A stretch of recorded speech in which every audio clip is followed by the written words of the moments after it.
Hold on, y'all. I might have to rearrange things. Give me 1 second, okay? I didn't realize the sun would darken out the camera. Let me switch. Hold on, y'all. So today we're going to talk about the number 7. All right? The number 7. So I'm Dr. Yasapa from Zion Law School. For those of y'all who do not know, welcome. Shalawama and Islam to all of the Moors. When I say Moors, I'm not talking about the Moorish Science Temple of America. Someone asked me if I'm a member of that, and the answer is no. I don't join anything. I'm not a member of anything. Moors are the land. That's the lawful definition of a Moor. Moor is synonymous with land. All right, so you put 2 and 2 together. Genesis chapter 2, verse 7. The man was made from the dust of the ground. So the dust of the ground, that is land, right? So Moors are land by law. Okay, that's the lawful definition of Moor. So get it straight, y'all. I'm not promoting any religious organization or anything like that. I'm talking law. Those of us who are autochthonous to the soil, okay? We are autochthonous. We are sprung from the soil, okay? So that's what I'm talking about when I say Moors, all right? And that's it. Okay, so Islam and Shalawama to all of the Moors. By the way, we have to make the distinction between the Moors, those of us who are autochthonous, sprung from the soil. Genesis chapter 2, we have to make the distinction between us and the hybrids. There are different groups of hybrid. Well, let me rephrase that. There are different types of hybrids, but nonetheless, they are hybrid. They have a human, let me rephrase that, they have the DNA of man with other creatures, okay? So the human is a hybrid.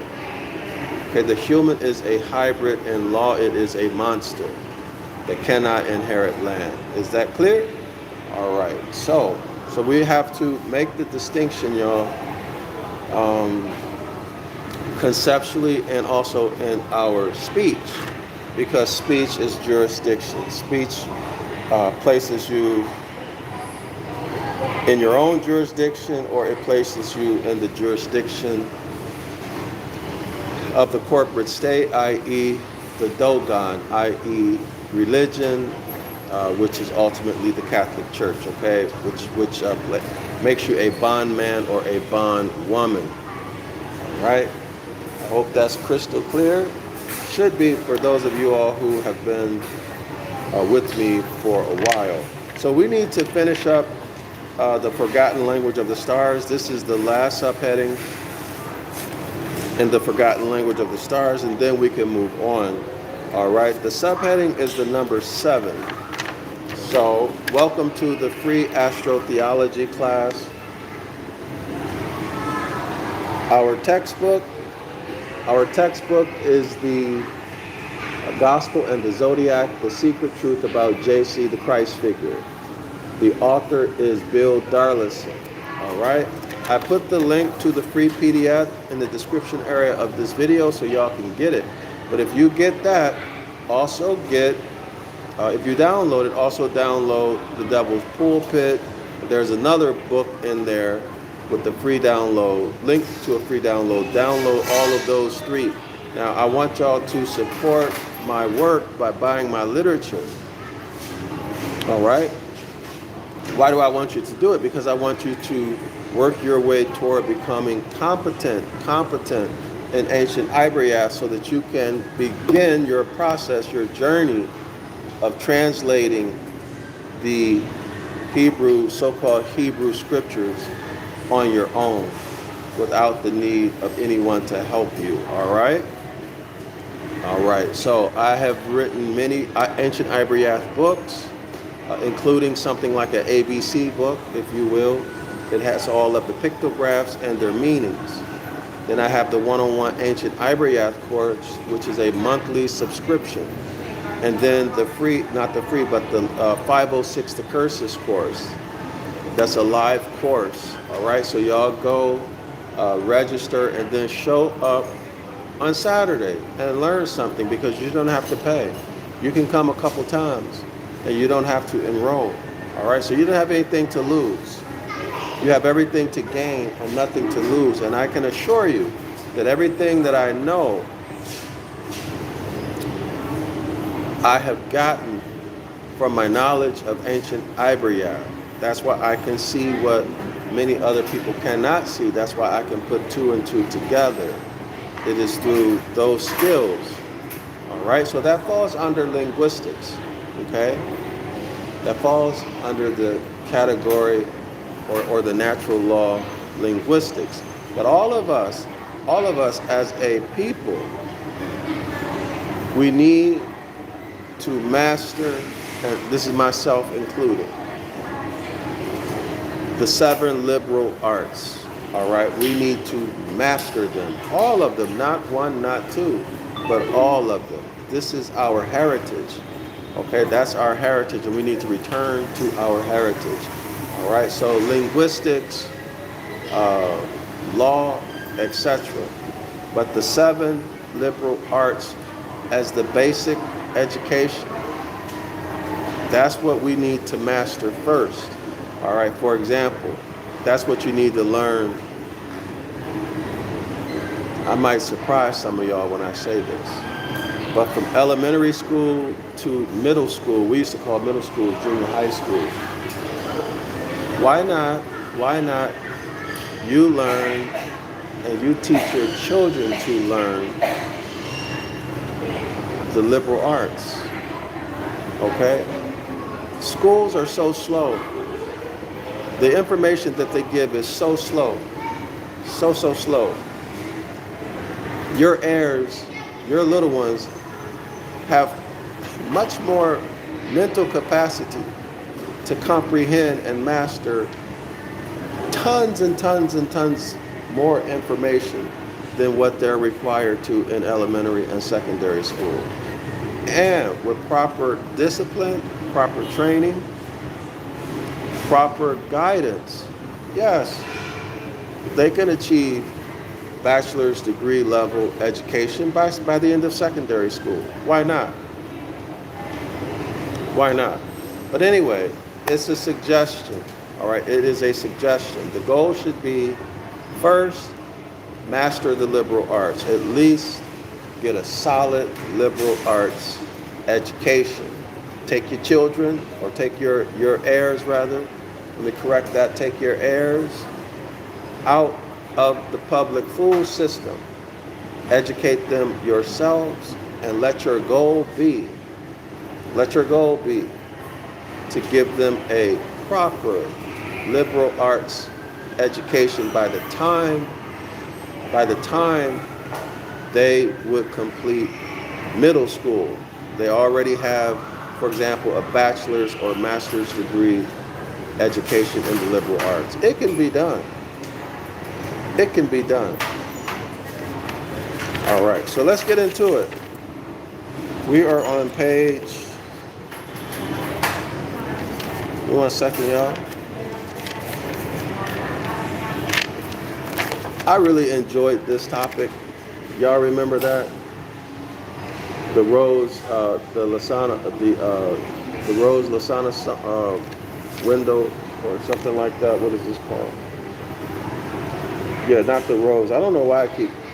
Oh, the Rose window. It's the Rose window at Lasana, or Lausanne Cathedral in Switzerland. It's the Rose window at Lausanne Cathedral in Switzerland. Okay, I really enjoyed that topic. So let me find where we is. Okay, all right. So we're on a number 7, y'all. Page 38. Y'all know that the numbers In ancient times, they were just not. It was the concept of a number in ancient times was different than now, than what you learn in the public fool system, where numbers represent quantity and only quantity, and you just use them to work out equations. Back then, numbers had meaning. They had meaning. Today, they will call it mystical meaning or hidden meaning, okay? So let's look at the number 7. And I suggest that all of you Google search the number 7 or mystical number 7 or just number 7 and read that in a couple different encyclopedias. You can start with the Encyclopedia Britannica. All right, start right there. Okay, so that you can get an idea of the meaning that numbers have that is no longer being taught in schools or in people's homes. Now, is it mystical just because it's no longer being taught in people's homes and in schools? No. No, it's not mystical. It's not magical. It's just that the people who are in power, sorry, there's a fly bugging me. The people who are in power don't want you to know it. And therefore, since generations have passed where people are unfamiliar with this information, it seems far out. Spooky because your religious indoctrination, your belief system doesn't make room for it. All right? Y'all clear on that? However, you're going to see the number 7 in the Bible. Right? 7 days in a week, 7 creative days. Right? The 49 years, and then the Sabbath. Everybody gets their land back. All public debts are erased. Public, not private, public.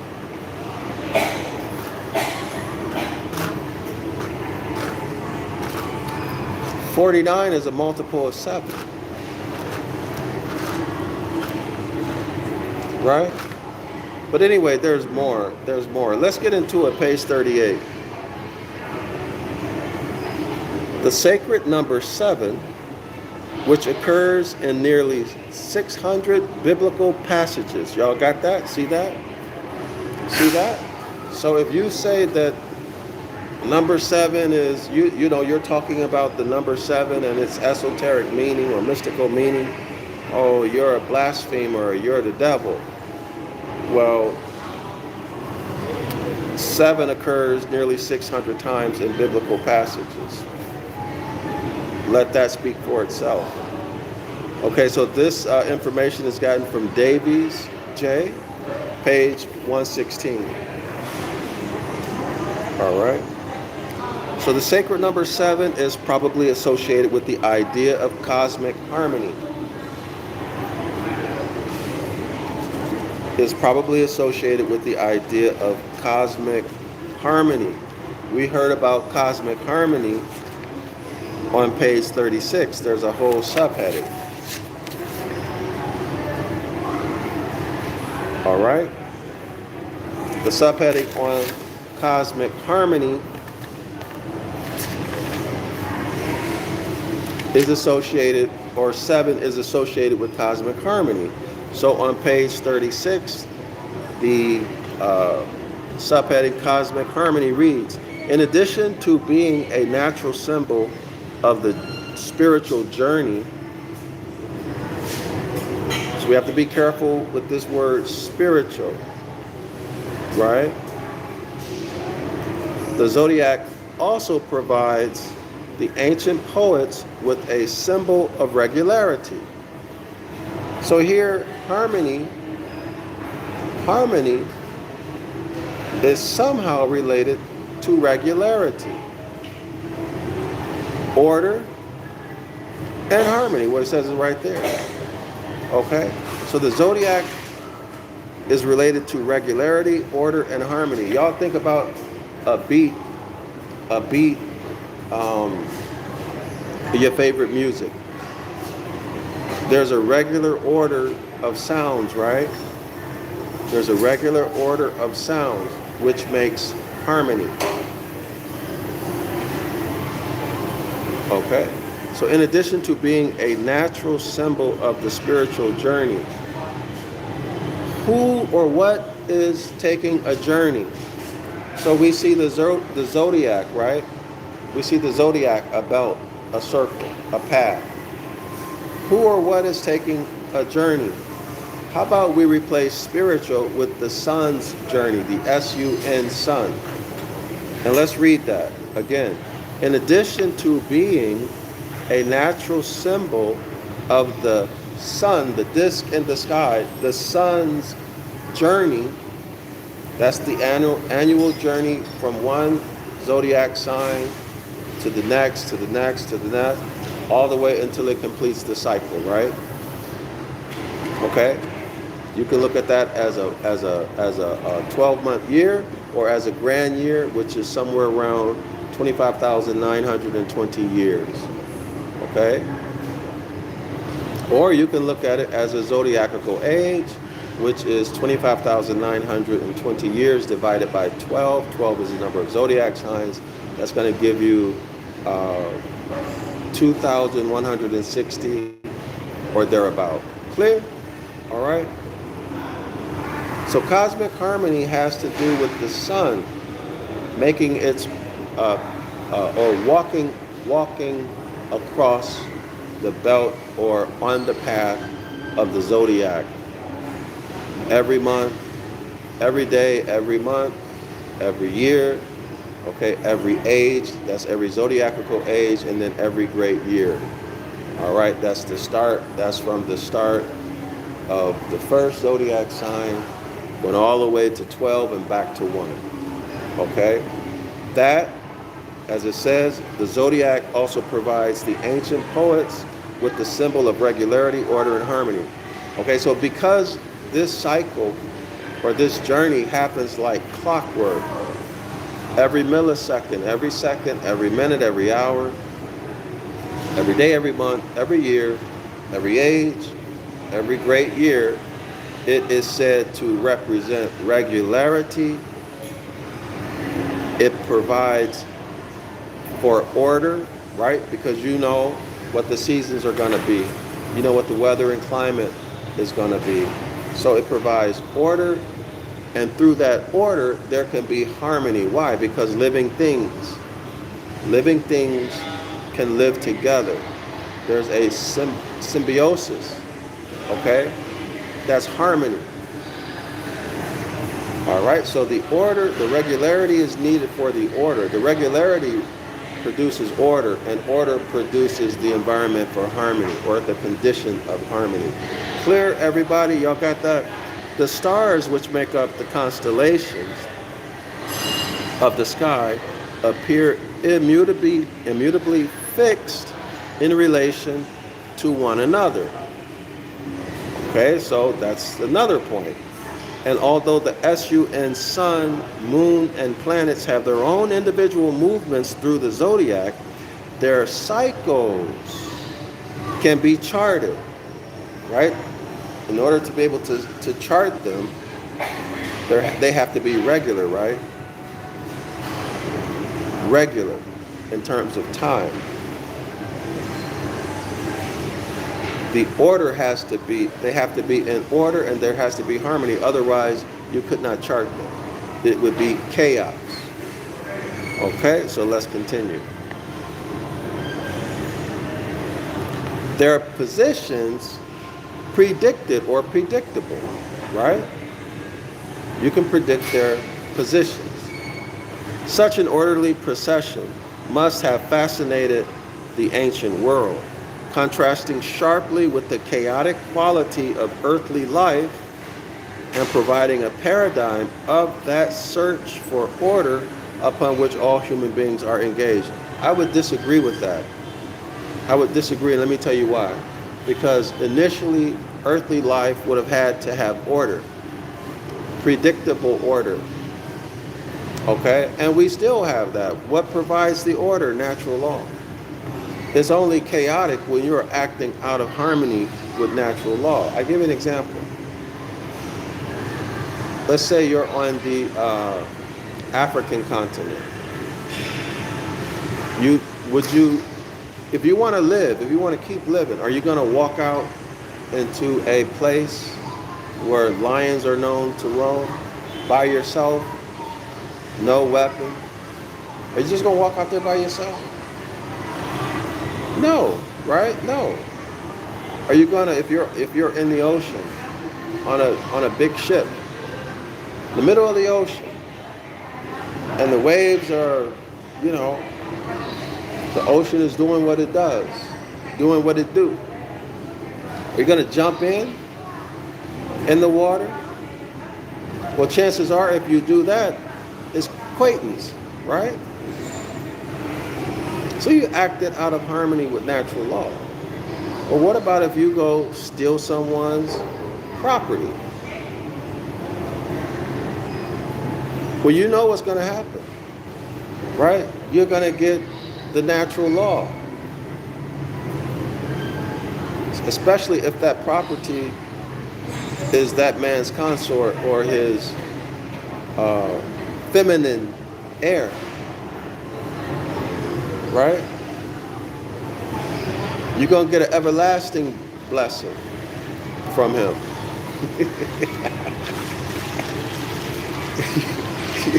You're going to get long-lasting comfort, right?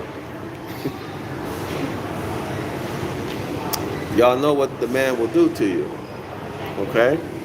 So it's only when we act, it's only either when we willingly or unintelligently or unknowingly rather act out of harmony with natural law that chaos occurs. So as let's say your 1-year-old heir is growing, learning his or her environment. Of course, it's a trial and error, right? You interact with your environment and certain things happen. You don't like some things, other things you like. Some things cause pain that tells you to correct, other things cause pleasure. Some things cause pleasure initially, but later they cause pain, which tells you to correct. In other words, stop doing that. Do something else or do it differently, right? And then that's when the law comes in. That's when you, as the mother or the man or the father of that heir, that's when you instruct. You teach the law. In your house, in your community, the people who live near you in your community, they teach the law. What's acceptable in the community. All right, now that heir is going to grow up learning and knowing the law through practice. Y'all see it? And of course, there's natural law, which is the Most High's laws. We learn to keep the Most High's commandments, and these are supposed to be passed down to us through our families and our communities, right? Right? We see scripture that says that. All right? So let's continue. Let's go back to our paragraph to number 7. I wanted to put y'all on game about that. See, a big part of education is seeing how things are connected, to be able to see the associations, how things are related and how they are connected, okay? It's a very big part of education. And I'll tell you a gem right now that if you can appreciate what I'm saying, it will make your formal education process or experience and your self-education process or experience easier, more exciting, just better and more effective. That'll accelerate your learning and understanding, your wisdom. And that is simply this. Focus your attention on on being able to tell one thing from the other. Know what they have know what distinguishes one from the other. And if you do that, that is like taking an exam in advance. All right? That allows you to anticipate and cover any possible question that could be asked on an exam. That's on an exam. But that also enables you to cover any possibility that exists in life, or to invent, to innovate. All right, so let's continue. Let's get back to number 7. Especially you all who are going into medicine and law. All right, so the sacred number 7, which occurs in nearly 600 biblical passages, is probably associated with the idea of cosmic harmony. We learn from Genesis that capital G-O-D, that's a problem, right? Capital G-O-D, everybody should be aware of that. It's an injected word. It is actually causing you to invoke a deity, all right, without you knowing it. Cursing yourself, okay? We learn from Genesis that capital G-O-D blessed and sanctified the 7th day. That's Genesis chapter 2, verse 3. And from Leviticus chapter 23, that the Jewish liturgical year was structured around septenary cycles of 7. The 7th month, the 7th year, and the quote-unquote 7x7 year have great significance in Judaism. All right, y'all? So those of you who are superstitious, you can let that go when it comes to the number 7. Y'all go check this information, okay? I hope that everyone realizes that although they try to pull it off as a race, which is a social political construct. So y'all see how these connotative words, how they use connotative linguistics to create a whole paradigm for you to buy into, and then they give it what? They give it structure and form through stories and through linking it, through linking it to natural phenomena and remixing that natural phenomena into something abstract, all right? And to parrot or represent, or to say it's a metaphor for or symbol, something like that. Y'all get my point? That's what they do. So now you know how they operate. There have been a good many attempts to explain why 7 is so important. It is the number of planets. So there are 7 planets, including, now, the ancients considered the sun and the moon planets. There are 7 planets, including the sun and moon, visible to the naked eye. It is the number of days in a lunar quarter. So there are 7 days in a lunar quarter. 7 is the number of visible stars in the constellation Ursa Major, which, since it never leaves the northern sky, if it never leaves the northern sky, that means it's what? It's regular, it's orderly, and it's in harmony. Y'all see that? Why? It never leaves the northern sky. Okay? So Ursa Major was a natural symbol of permanence and indestructibility.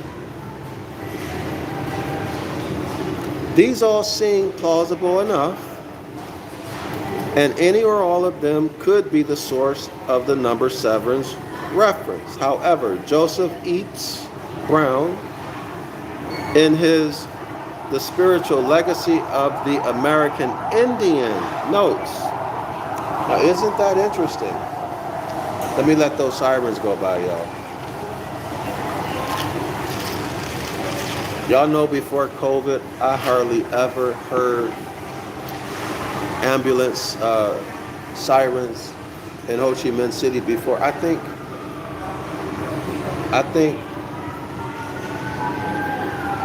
maybe, but then again, hold on, y'all.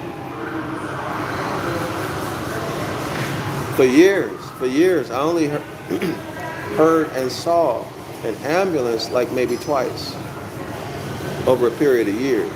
But now, since COVID, I hear it all the time. If y'all know what I'm talking about. All right. So look who they are bringing up. Look who they're bringing up here. So Joseph Epps Brown, in his spiritual legacy of the American Indian. Isn't that interesting that they would bring up the American Indian?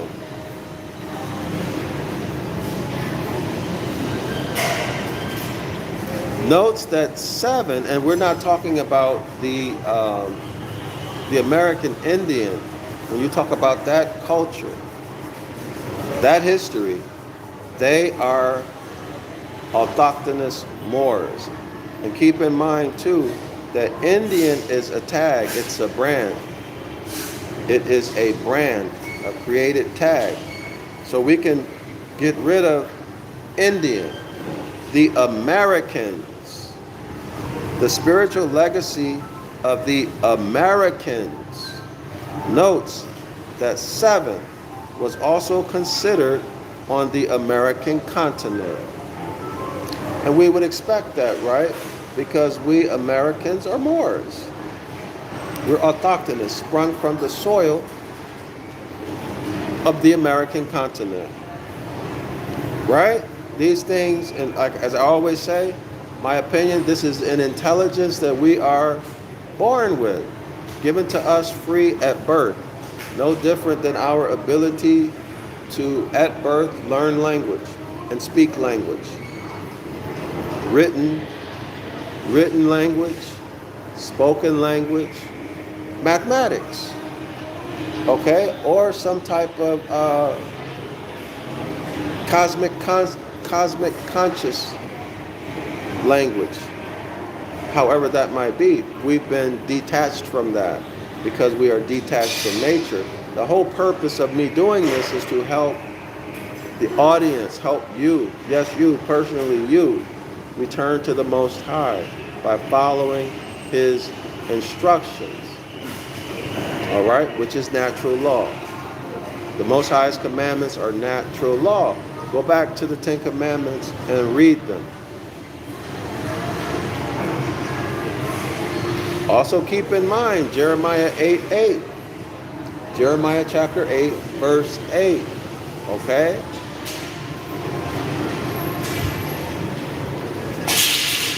See if you can find it.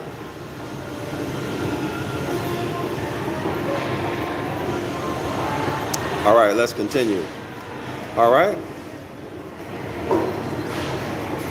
And the reason he gives could well help to explain its importance in biblical symbolism. The concept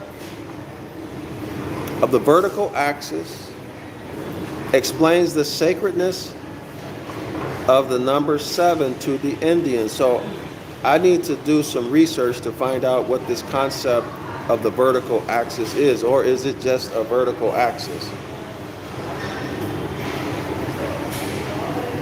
Okay, the concept of the vertical axis explains the sacredness of the number 7 to the Americans.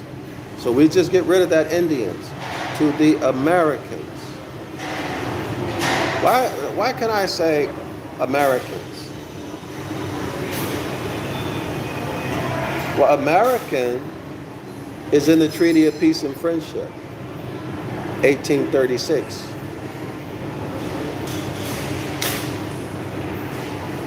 And so is more. And that document, if you invoke it, if you're in your proper status, if you are in your proper status, you understand that you are one of the people in the preamble of the Constitution. You understand diversity of citizenship. You understand due process of law. And you understand the treaty that I just mentioned, the Treaty of Peace and Friendship between the Al-Moroccan Empire and the United States of North America, right? When you invoke that as a Moor and as a American, guess what? Guess what? And let me, I need to put something else in there. You need to come out of the religious mindset.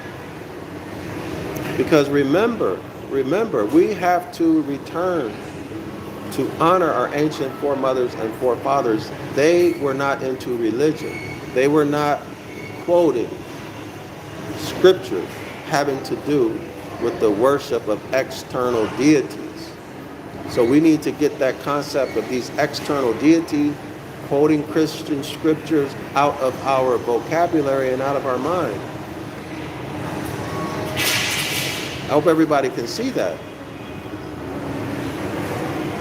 Because if you don't, if you're still walking around, I'm not talking about the mind sciences aspect of the New Testament. I'm talking about the worshipful part. And remember, you got to be very careful, because those verses have double and triple meaning.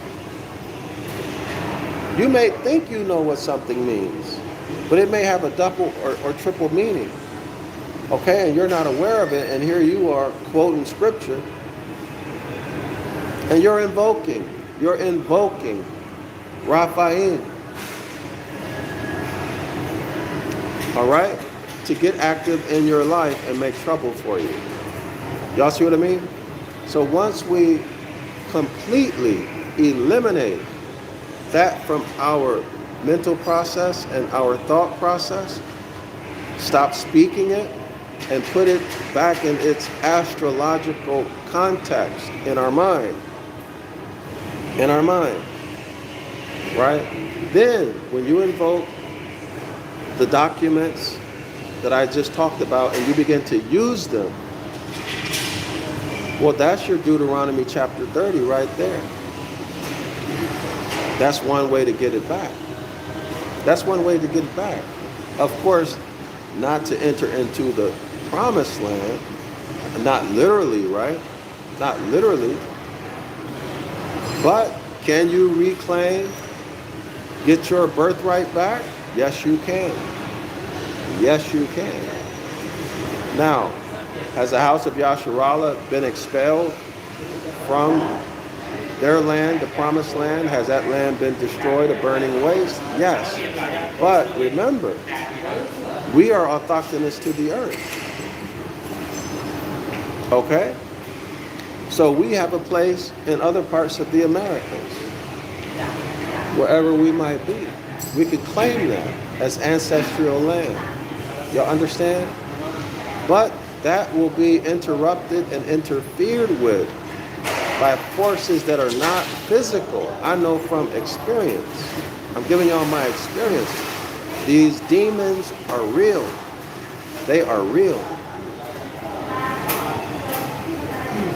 They are real. And if you're invoking them, even if you're not aware, and see, that's the game. You're not being aware that you're invoking them. That's the game. You're not supposed to be aware that you're invoking them. All right? So when you begin to talk that Christian stuff, or the common lingo that these religious people use, you're inviting them. It's better to stop all of that and put the Gospels in its proper context, which is astrology, like a farmer's almanac, so to speak. All right? Can you deal with the cosmic energy? Of course. Of course. You can deal with the cosmic energy and all of that. But just be careful. Because if you walk around here quoting Paul Because you know it's Paul, what Paul is attributed with setting up Christianity as we know it. Right, y'all? JC taught one thing, Paul taught another. All right, that's why you had, they had the apostles. Some followed the apostles and others followed Paul. But Paul's thing is different than JC's thing.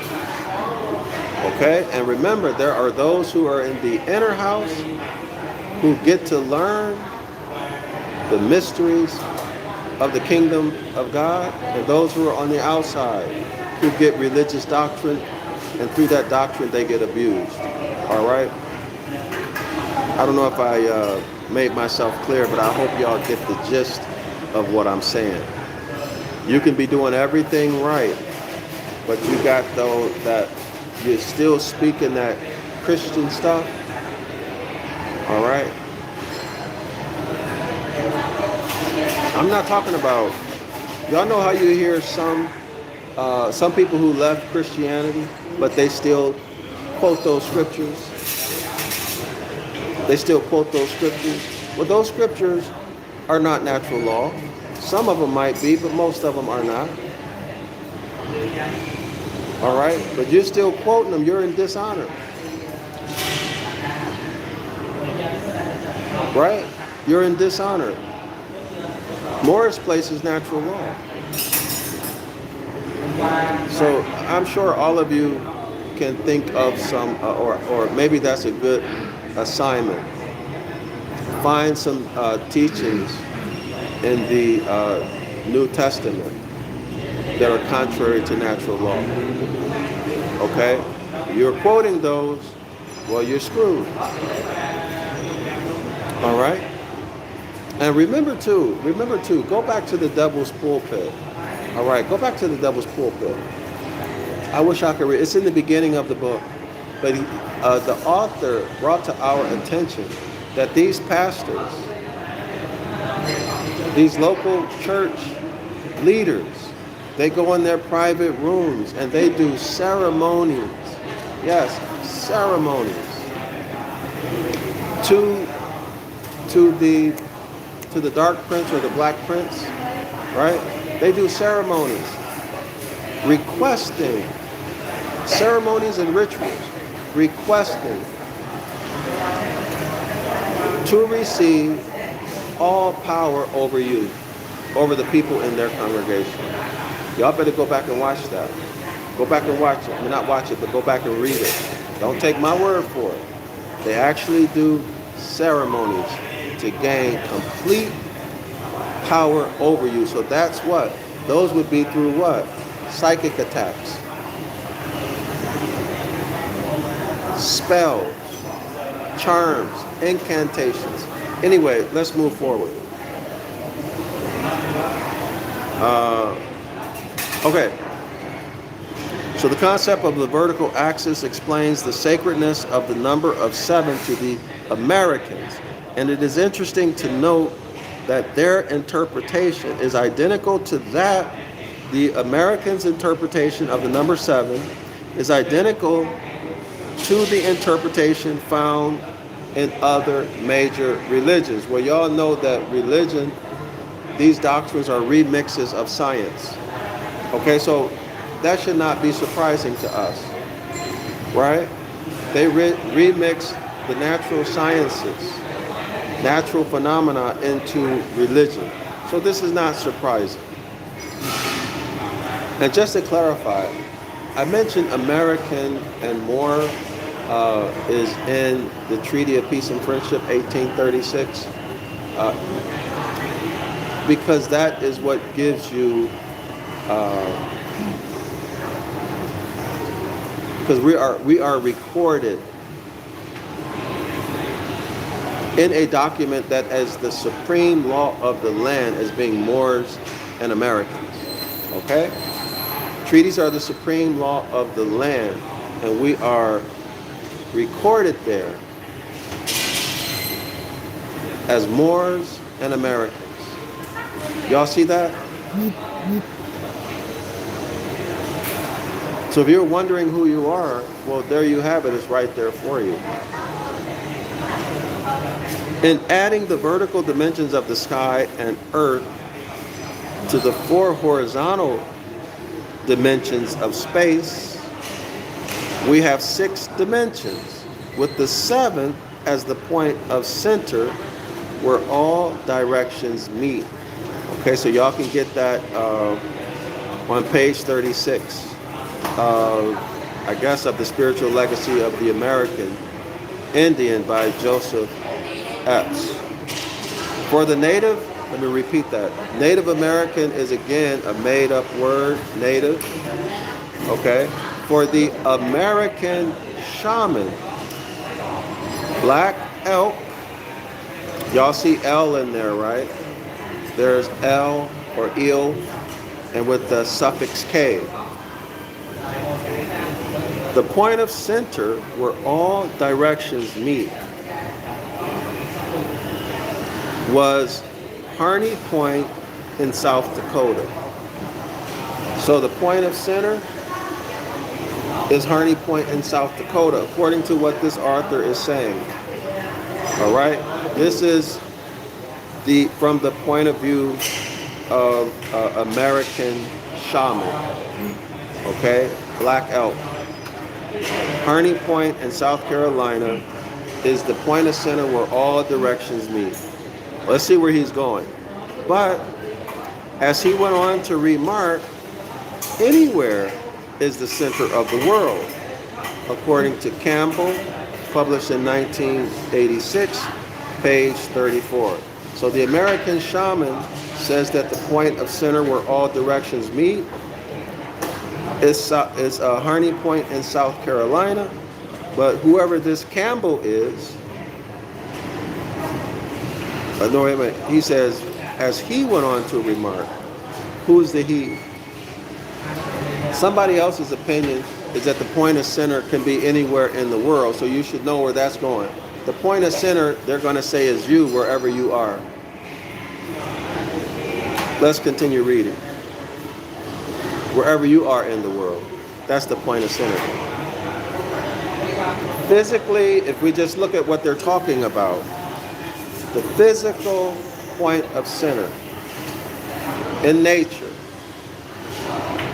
is Harney Point, South Carolina. Then they remix that.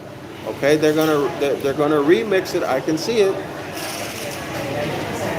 They're gonna remix it into something spiritual, where you're the point of center, no matter where you're at on the planet. But let's go to it. I don't know if I agree with that or disagree. Let's see what he has to say. All right. The center of the world is where you are, where I am, though the imagery is necessarily physical and thus apparently of outer space. The inner connotation is always psychological and metaphysical, which is to say, of inner space. Campbell, 1986, page 31. Let me continue reading before I comment, okay? The individual human being, human is Han Uman, okay? That's a hybrid, but let's see where he's going. The individual Han Uman is the meeting point of outer space and inner space, a point of contact symbolized by the number 7. And the function of the spiritual quest is to reproduce the macrocosmic order on or in the individual microcosm. Wow, that's a whole lot. So what this guy just said, well, let me read the next paragraph before I get into it. In biblical terms, then, the new temple, the Holy of Holies, the New Jerusalem, become metaphors of internal transformations rather than descriptions of physical structures. The temple we are building is the temple of our own spirit. For Mark, It is to be built according to the blueprint of perfection that we find in the skies.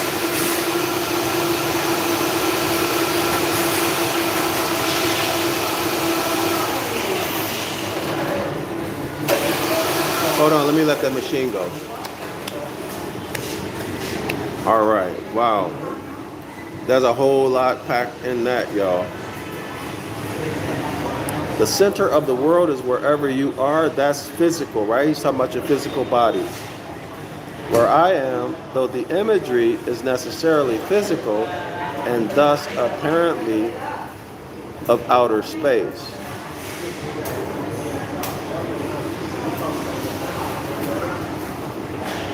I'm not sure if I agree with that. Well, let me put it like this. I don't know if logically, I don't know. I would need more time to think about that. But if what he said is true, that for the Americans, our ancestors thought the center where all directions meet was Harney Point in South Carolina, I'm going to stick with that. Why? Because I honor my ancient foremothers and forefathers. I'm not going to accept what the author, this Campbell or whoever it is, a hybrid, an oppressor, right? Whether he fits, well, who was it? Who was that lady? She said if you're born, quote unquote, white in America, you're automatically a racist. Y'all remember her? What was her name? Because you've been born in the culture, you've been educated in the culture. So you're automatically a racist. That's what she said.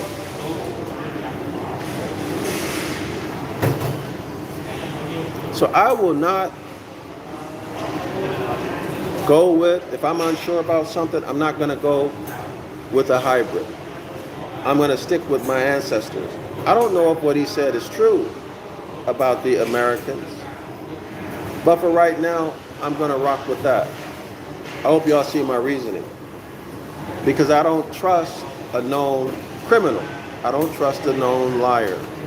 I do not trust my open enemy who wars against me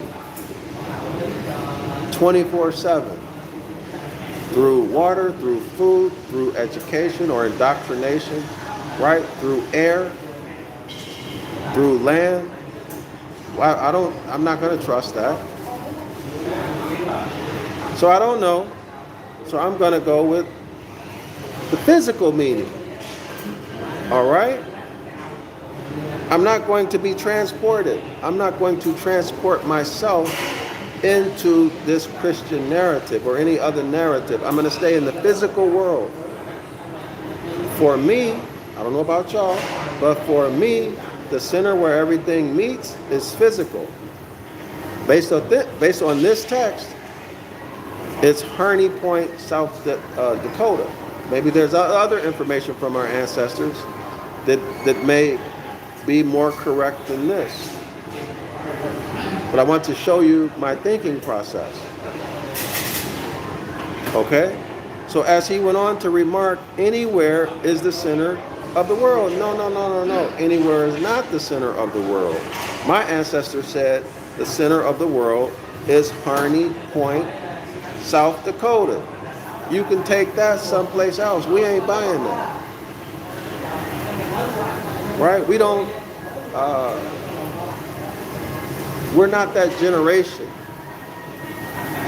Or those generations who you completely destroyed their consciousness, sense of self. They had absolutely no education at all. So their best option was to believe you. Well, that's not me. And I hope that's not y'all anymore, right? The center of the world is where you are. No, that disagrees with my ancestors. My ancestors' instructions, my ancestors' law says the center of the world is Harney Point in South Dakota. Teach your children how to do like this. Teach your heirs how to talk like this to so-called teachers in school. Though the imagery is necessarily physical, well, the center of the world, right? Okay, the planets, the moon, the earth, whatever. And thus, apparently of outer space, the inner connotation, what does that mean? The inner connotation is always psychological and metaphysical. No, that's what you say. My ancestors did not say that. My ancestors said the center where all points meet is Harney Point in South Dakota. The inner connotation is always psychological and metaphysical. Well, I don't buy that. Which is to say, of inner space. Of inner space would be what, y'all? That's your consciousness. That's your consciousness. I see where this is going now. Now I understand. So the idea of this inner space, this is to get you to do what? To believe. To believe. Right? Believe the gospel doctrine. Believe it. Right? You must believe. Okay? That is, which is to say, of inner space, that's your consciousness. The individual human being is the meeting point of outer, let's say that's your external physical environment that you can only experience with your senses, the concrete. And inner space, that's your intelligent mind. The individual human being is the meeting point of outer and inner space. A point of contact symbolized by the number 7. Y'all see that? So for example, what you hear, what you see, what you smell, what you taste, and what you touch goes into your brain and gets processed and experienced by your mind and your body. That point where it is processed, and interpreted, says what? The individual human being is the meeting point of our outer and inner space, a point of contact symbolized by the number 7. So that's the number 7. Your sensory apparatus that interprets external stimuli.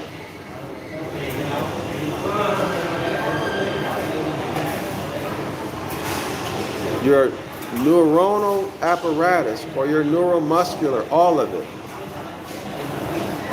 okay, that interprets external stimuli, things that you see, hear, taste, touch around you in your environment, goes into your body and gets processed, right? Gets processed by your nervous system. At that point where it is processed and interpreted, this is represented by the number 7. That's how I'm understanding this at this point. Okay, so a point of contact symbolized by the number 7. And the function of the spiritual quest is to reproduce the macrocosmic order in the individual microcosm.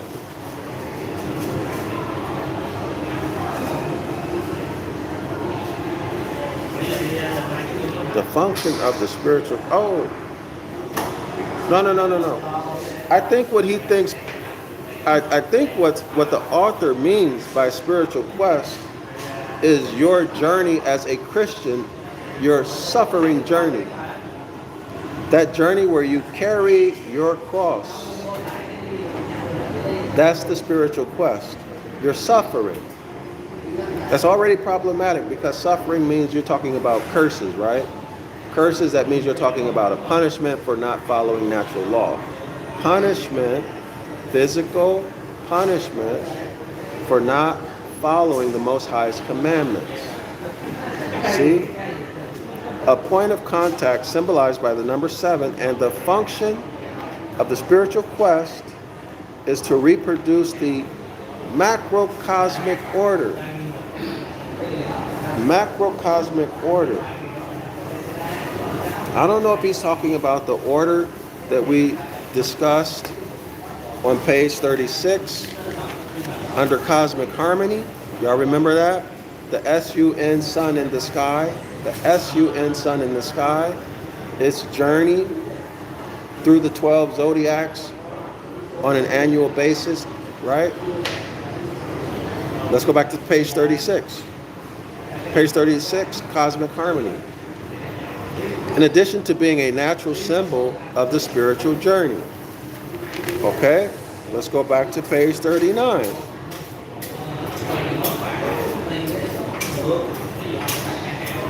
A point of contact symbolized by the number 7 and the function of the spiritual quest. Okay, so he's relating, I see it. Yeah, here it is. Here it is, y'all. So the physical phenomena is the sun passing through each of the 12 zodiacs every year, right? That's the physical journey of the sun, the S-U-N, cosmic. Okay, it's regular, consistent, does not change. The spiritual quest is you walking through your path in this life, right? You walking through your path in this life. Just as the Christ suffered, Christ died, right? December 21st, and he stays dead for 3 days, and he's born again on the 25th, and Christ begins to spring up, begins to ascend toward higher self-behavior, right? June 21st. In the same way you suffer, right? You got the labor of work. You're going to suffer. You need to pick up your torture stake like Christ suffered. This is your spiritual quest as a Christian. You need to give up your birthright. You need to step outside or ignore, not follow natural law. Okay? Law of cause and effect will demand, cause you to suffer. This is your spiritual quest. And through that suffering, you learn. You learn. You get feedback from your environment, which gets processed by your nervous system, right? And instead of you following natural law, you process it according to what? Christian doctrine or religious doctrine. Clear? When you should process it based upon natural law. You should be following natural law. You get the feedback, your nervous system processes it, right? And you make moves and you conceptualize based upon natural law. Your world paradigm is natural law.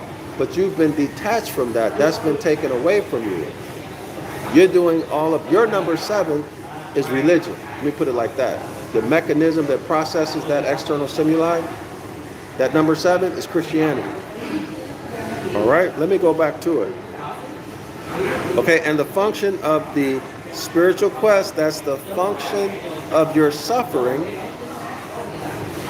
The function of your suffering, which is a remix of the sun going through each of the 12 zodiacs. The remix is you suffering through life. You suffering through life. Okay? Is to produce, your suffering is to reproduce the macrocosmic order. Your suffering is to reproduce the order that you see between the sun and the zodiac and all the planets. But that's impossible. It is impossible. Why? Because you're not following natural law. You don't know anything about natural law. The vast majority of y'all. It is not possible. So he talking Shit right now. It sounds good. Especially if you have little to no education on this topic. It sounds good. So, as above, so below. That's what he's getting at. As above, so below. But that will never work for you when you are not following natural law. Okay? You will always crash and burn. In other words, you'll always experience unhappiness, illness.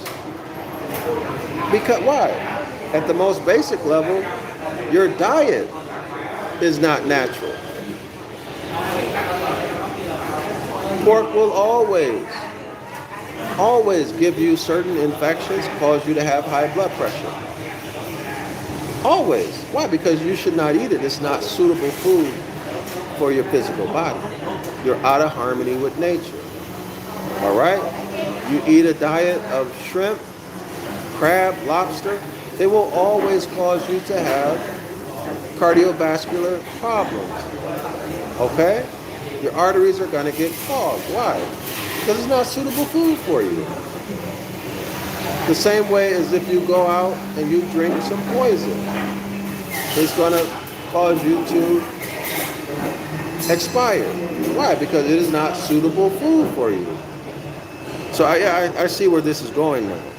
So your suffering is meant, let me put this in the word, let me replace the words so y'all can more easily see it. Your spiritual quest, hold on. Your spiritual quest, that is your suffering, is to reproduce regularity, order, and harmony. Y'all got that? Your suffering as a result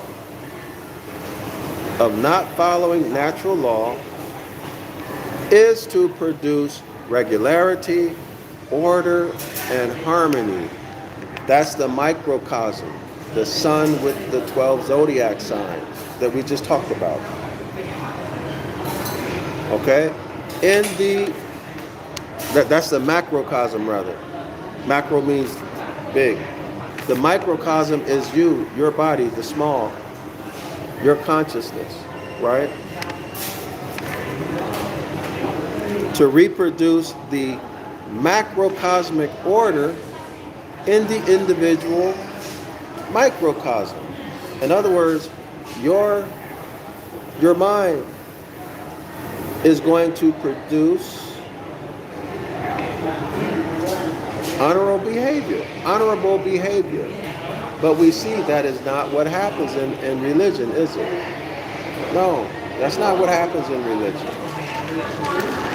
Religious people are some of the biggest hypocrites and schemers you ever want to imagine.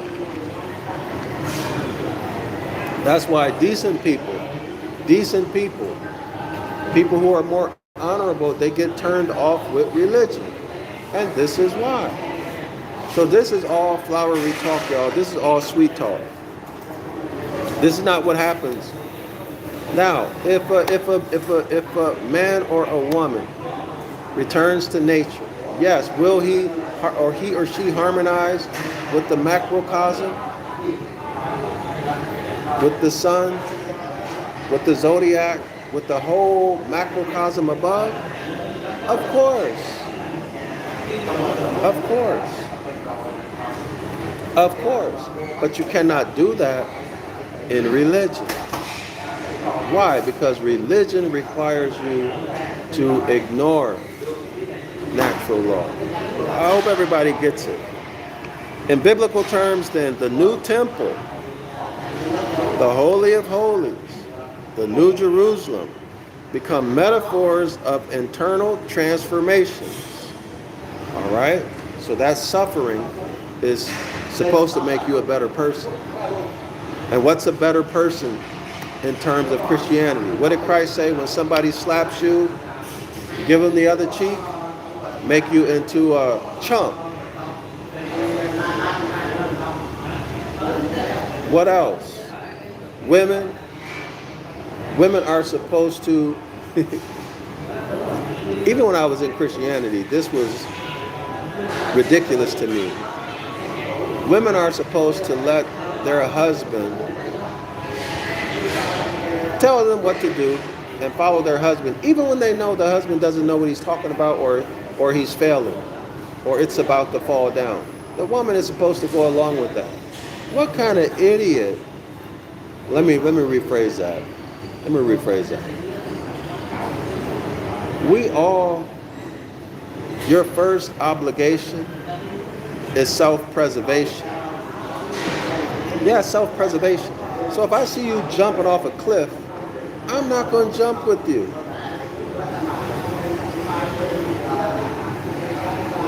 My responsibility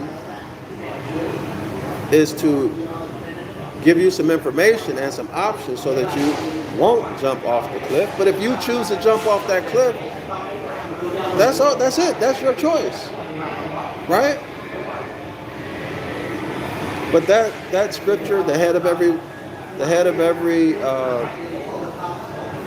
woman, the head of Christ is capital God, and the head of man is Christ, and the head of every woman is her man.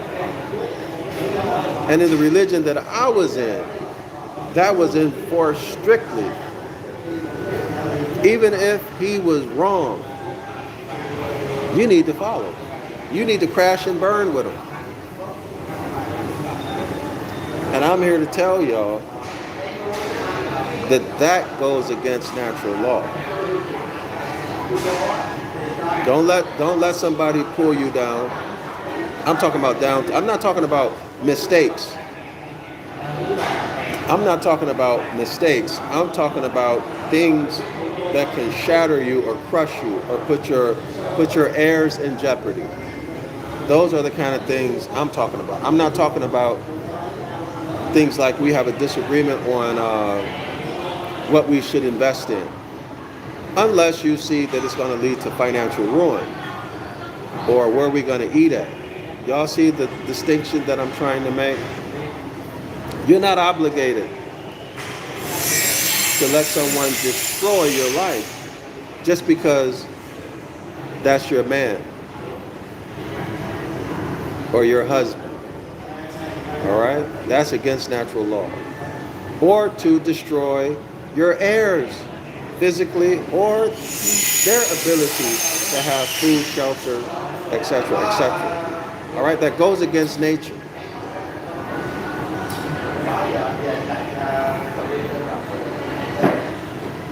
So y'all can make sense of whatever y'all want to with the new temple, okay? If that's your physical body, that's cool. If the temple is your consciousness, that's cool. If the temple is your physical body, or both your consciousness and physical body, that's on y'all, right? The new temple, the Holy of Holies, all right, that's the innermost part of you. In my opinion, that's your consciousness. The New Jerusalem, all right? So these concepts are taught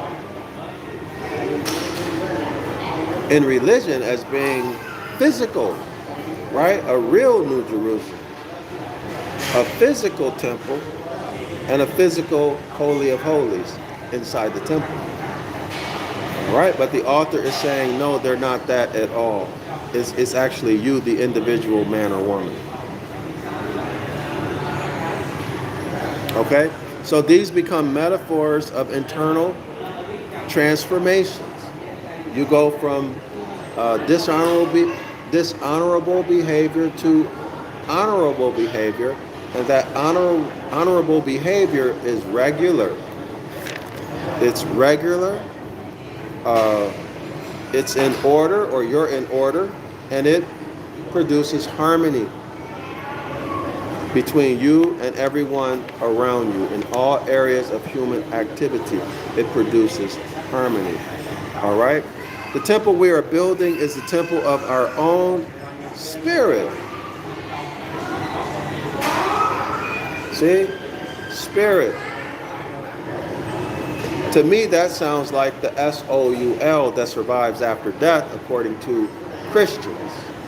Which means that if you buy that, now you got to do whatever your preacher, pastor, rabbi, general, captain, officer, if you're a Hebrew Israelite.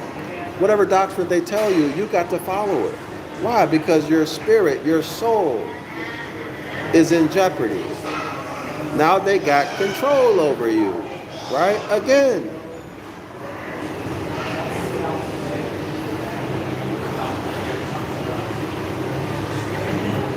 Does everybody see that? Everybody see how this is putting everything back into putting you in a situation where the religious leaders have control over you? How? Through fear. Now, how does fear create harmony? It does not. All right? But that's ultimately what they're working with. Fear. Because their doctrine says you have a soul that survives death and goes to heaven or hell, or will be resurrected and enter into the kingdom of the deity on earth. Y'all see that?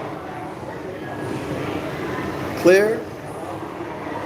So they talk they're sweet talking you. Really good sweet talk. But if you pay attention, you see that the sweet talk always puts them in a power position and you in a fear position where you need them and you're afraid of them. You need to do what they tell you to do. If y'all don't believe that your Hebrew Israelite camp leader or one of their bishops, etc., if y'all don't believe that whatever they call themselves, general or elder or whatever, if you don't believe that number one leader is the vicar of Christ, Christ's representative on earth, try not following their doctrine. Try teaching somebody a different doctrine in that church or camp. See what they do to you. And it's all going to be in their deity's name. Okay? Or try doing something like that with one of their bishops or deacons. The cardinals, they're apostles.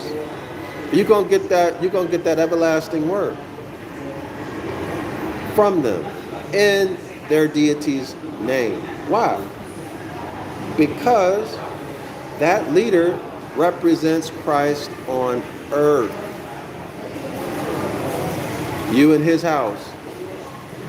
All right?